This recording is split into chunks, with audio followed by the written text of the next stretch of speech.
The proponents of Mandela effect will emphatically say, it can't be that we just all misremember. Why do I have this memory at all? Why do so many others have the same mismemory? But the upshot here is all about perception involving one collective focal point in the form of film, books, music, quotes, lyrics, etc. Why then couldn't there be a collective mismemory about something? Better yet, as Mandela effect followers refuse collective memory as being plausible, one would then need to ask the very relevant converse of that question, namely, how do we have accurate collective memory? Because even from their perspective, if they insist they are all having the same memory of something because it is true, then you must necessarily also accept the antithesis of that. A collective mismemory is a legitimate possibility given a different set of erroneous, obscuring, or biased circumstances. Perceptual bias on a grand scale would be the facilitator as a shared mechanism. Imagine if in Wizard of Oz it was never revealed that the great and powerful Oz was just a guy behind the curtain, working levers and an apparatus to create an illusion. Dorothy and the gang, as well as us the viewers, could have all agreed there was some powerful entity in that movie. The trick is revealed, however, the curtains pulled away, and the shared experiences in the revelation that it was a kind of trick, an illusion. We are dealing with the same or similar exposure to something with the same or more likely similar basic reactions and perceptions, and basic is underlined for emphasis for any of our subjective philosophers. We must all agree there is a basic shared way of perceiving things after all. How would we otherwise communicate a basic event or perception?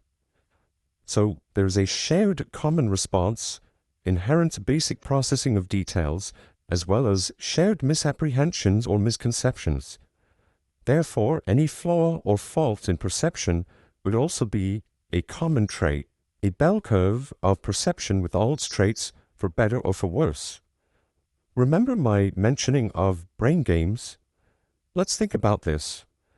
The predictive outcome of an illusion or trick, for example, banks on the fact a collective oversight will occur. Misjudgments of an event, whether in everyday life or in entertainment, are really no different, except there's likely no intentional trick, nor its expectation resulting in a different interpretation. Humming away from a magic trick, one accepts games the mind played on them, since they have knowledge beforehand a trick is involved. But to think that just because there's a magic trick happening, that is the only time the brain is befuddled, is completely naive. As a quick reference, check out brain games. It's very fun to watch and full of information about the trickiness of the brain. And check out this link as well by Sydney Science, and also look over the extensive list of brain scientists down below on that same page, involved in their different fields of study regarding the brain. Also, on the website You Are Not So Smart, check out psychologists Daniel Simons and Julia Shaw on misremembering and false memories. The brain takes shortcuts, it imposes meaning. It looks for patterns, and set patterns arise out of cues of incongruity, which we tend to look for more of within the same body of incongruity. More about this later when we discuss Chick-fil-A and others. These things easily scaffold misinformation as a legitimate memory, so long as there is still some logic to it. Such is the case for famous quotes, regardless if misquoted.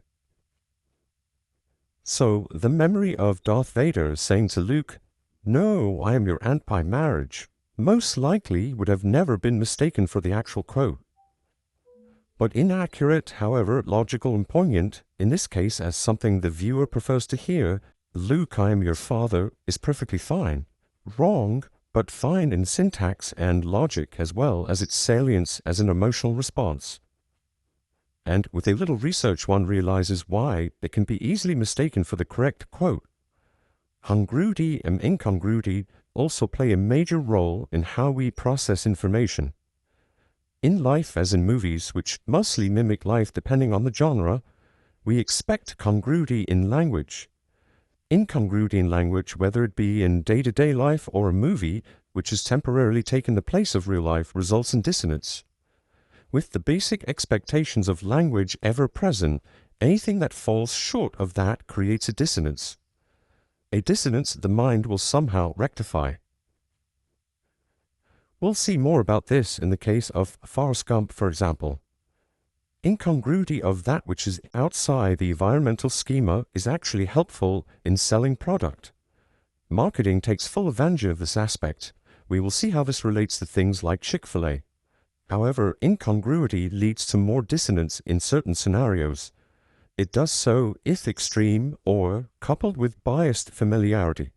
Therefore, mismemory serves as reconciliation, such as what we will see with Jif peanut butter. At this point, keep these keywords in mind for later. Cues, bias, incongruity, and salience.